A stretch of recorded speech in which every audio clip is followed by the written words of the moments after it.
But we begin tonight with the utter desperation of a washed-up reality TV character looking to get back in the spotlight by any means necessary. For some reason, Donald Trump thought speaking with the most toxic figure in social media, Elon Musk, would be the solution. Yeah, no. First of all, they couldn't even get Musk's shoddy website to work for nearly an hour, which is embarrassing in and of itself. The same thing happened to Florida Governor Ron DeSantis last year when he tried to launch his presidential campaign on X Twitter. You'd think Musk would have worked out the kinks since then. In fact, Trump should have just called it quits while he was still ahead. But instead, he continued with what amounted to 2 hours of slurring, meandering rants like this one.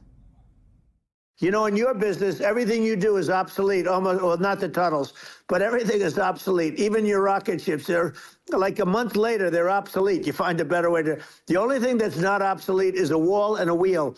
And the wall, you know, I built hundreds of miles of wall. He sounded loose. Trump also claimed something called nuclear warming was a bigger threat than climate change, and that his conversation with Russian dictator Vladimir Putin about Ukraine played out like a couple of Valley girls. Putin said, "No way," and I said, "Way." And that is a direct quote. And then there was the part where Trump apparently declared his creepy crush on Vice President Kamala Harris. I saw a picture of her on Time magazine today. She looks like the most beautiful actress ever to live. It was a drawing. And actually, she looked very much like our great First Lady, Melania.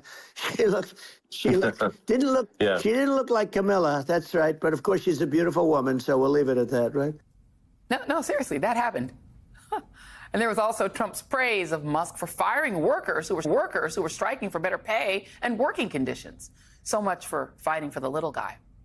By the end of it, all he really accomplished was providing fodder for Harris's campaign, which summed up whatever that was pretty succinctly, writing, Trump's entire campaign is in service of people like Elon Musk and himself, self-obsessed rich guys who will sell out the middle class and who cannot run a live stream in the year 2024. Harris has made that first point very clear in demonstrating the differences between the two candidates and who understands the struggles of the middle class and real workers. Here is her most recent campaign ad. She grew up in a middle-class home. She was the daughter of a working mom, and she worked at McDonald's while she got her degree. Kamala Harris knows what it's like to be middle class. It's why she's determined to lower healthcare costs and make housing more affordable. Donald Trump has no plan to help the middle class, just more tax cuts for billionaires. Being president is about who you fight for, and she's fighting for people like you. And unlike Harris, who's been crisscrossing the country holding events in battleground states, Trump has mainly stayed at his Florida mansion, choosing to golf rather than campaign. If you didn't know any better, it would seem like Trump doesn't even want to win the election. It is hard to believe, because beyond his own ego, the stakes could not be higher for him, with the real possibility that he could go to prison if he loses as a result of his numerous criminal trials. With his very freedom at stake, you'd think he'd want to run the best campaign anyone has ever seen. That is, unless he thinks he doesn't even have to actually win on November 5th to become president. As The Guardian lays it out, it appears that Trump could once again attempt to try to steal the election if he loses, having learned from his 2020 failed endeavor and coming to the table better prepared this time. The Guardian points out the Republican National Committee's election litigation team is now being led by Christina Bobb, an election denier who is now facing criminal charges for her efforts to overturn the 2020 race. The RNC claims it is recruiting an army of 100,000 poll observers who could provide significant disruption during voting and counting.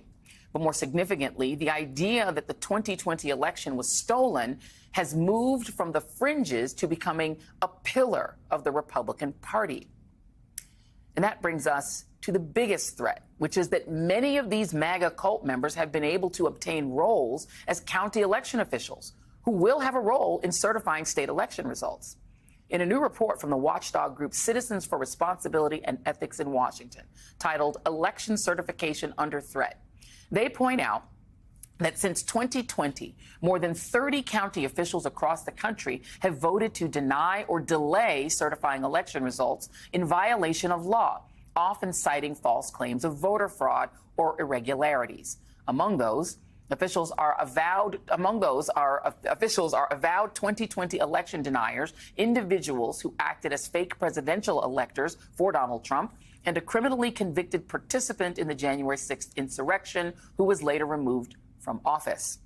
And in the swing states of Arizona, Georgia, Michigan, Nevada, North Carolina, and Pennsylvania, Rolling Stone magazine and the independent journalist at a Substack called American Doom identified nearly 70 pro-Trump election conspiracists currently working as county election officials who have questioned the validity of elections or delayed or refused to certify results.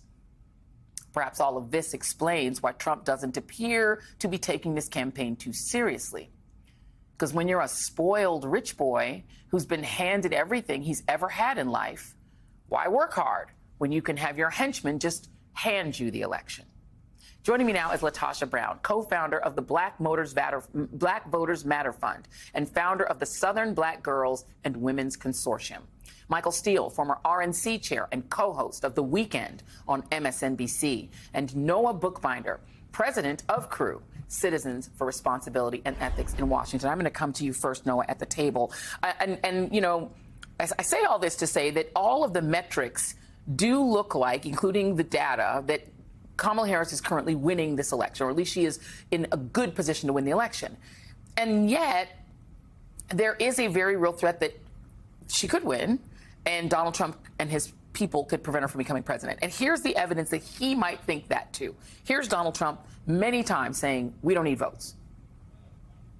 I tell my people, I don't need any votes. We got all the votes we need. I don't need votes. We don't need votes. We don't need votes. We got more votes than anybody's ever had. You don't have to vote. Don't worry about voting. The voting, we got plenty of votes. And again, Christians, get out and vote just this time. You won't have to do it anymore. 4 more years, you know what? It'll be fixed. It'll be fine. You won't have to vote anymore, my beautiful Christians. Why would you say that if you plan to win the election through voting? Well, look, we know that 4 years ago, Donald Trump tried to keep himself in power despite losing the election. We know that he's never disavowed what he did then. And we know now that county officials are going to try to avoid certifying the election. We've now, in the report that we just put out, we documented more than 30 of them who are in place now, who have previously failed to certify elections. These were elections in 2022, 2023, often not particularly consequential elections. Sure. They were doing it as a run-through before the real event, which is this fall. Walk us through how this would work, because let's say, because these would be elections probably in Republican-leaning counties that Trump will probably win. So they say, well, I'm not certifying. Let's say an election official in Georgia says, I'm not certifying because Trump loses Georgia. And so can they stop the entire state from being certified because their county doesn't certify? So what happens is you have a set of deadlines where counties need to certify by a certain date, then the state needs to certify by a certain date, then there's a date where the Electoral College needs to vote, and then Congress needs to vote. Once you start pushing those back, and if Fulton County in Georgia or other counties are not certifying, then it gets to usually first the Secretary of State and eventually the governor, who has a deadline to certify the state's votes, but they may not have final tallies from the counties. And that could cause a pileup of the whole system. Yeah. It's not entirely clear what that looks like, but it certainly would give an opening for Congress to do things that we may not want them doing, other than just merely counting the votes that actually went through. Or it ends up in court, right? We end up with litigation. Let's say Georgia ends up in huge litigation, and then somehow or other, nobody gets 270 because one state can't get their votes in time. That then goes to the House of Representatives. Republicans control 26 states. Democrats control 23. They just vote 26-23 and make Trump the president. Kamala Harris could win by 12 million votes, and it wouldn't matter. Congress would just decide. And then the other option is it goes to the Supreme Court. And we all know what John Roberts will do. He and his 5 friends will make Donald Trump the president. So 6 people could make Trump president, or 26 Congress members, or 26 states. I mean, the good news is that what these county officials are likely to try to do is clearly illegal. And every one of these states have mechanisms to stop that from happening. And actually, a lot of states like Michigan have officials who are getting out there. The Secretary of State of Michigan has sent letters to these county officials saying, you can't do this. Yeah. And if you do it, there will be consequences. Sure. The worrisome part is in a place like Georgia, where instead you have the state election board seeming to encourage this kind of activity, even though it's against the law. Let me go to you on this, Latasha, because you are in the work and doing the hard work of getting people out to vote. And yet your state, the state of Georgia, has put in place mechanisms for Republican state officials to mess with Fulton County, to go in and say, we don't like that Fulton County voted majority Democrat. We're going to actually decertify it or something close to it. How much of a risk, is your organization and our other organizations that are in the voting business of getting people the right to vote, how concerned are you that a state like Georgia could do that? We're very concerned. We've been talking about this and beating the drum continuously since the 2020 election. And we even saw it start earlier. It's just been accelerated. I think that there's a strategy that Trump has for this election. It's three things. He seeks to disenfranchise, disrupt, and literally really disarm those of us that are doing work on the ground under the veil that this is legal, that even when you look at the Board of Elections in Georgia, there are 3 MAGA Republicans that sit on that elections board. And so this is a state, mind you, this is a state that he wanted to find 11,000 votes. And so we continue to see this effort to really undermine the process. The reason why he is not campaigning, I think the reason why he's not really saying that he needs votes is because when he believes that he can take it. He can take it by discrediting the process, disenfranchising people, and really just being disruptive.